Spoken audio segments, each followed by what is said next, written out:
அதிமுக மாவட்ட செயலாளர்கள் கூட்டத்துல எடப்பாடி பழனிசாமி இப்படி சரவெடியா வெடிச்சதால அதிகமா உள்ள யாரும் பேசல. ஆனா கூட்டத்தை முடிச்சிட்டு வெளியே வந்த மாவட்ட செயலாளர்கள் ஆளாளுக்கு மனசுல இருக்கிறதையெல்லாம் கொட்டி தீர்த்துட்டு தான் நகர்ந்தாங்க. இந்த கூட்டத்துல கலந்துகிட்ட மாவட்ட செயலாளர்கள் கிட்ட நாம பேசினப்ப, ஆமா சார், அண்ணன் ரொம்பவே டென்ஷனா தான் சில விஷயங்கள் சொன்னாரு.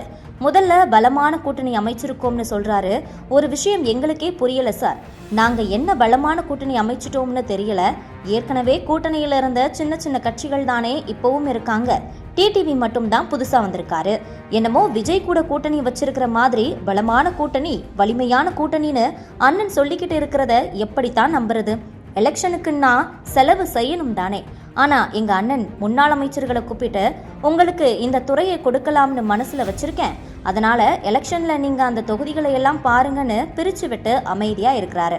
இப்படி செஞ்சா எப்படி சார் கட்சியில வேலை நடக்கும் என குமுறுகின்றனர்.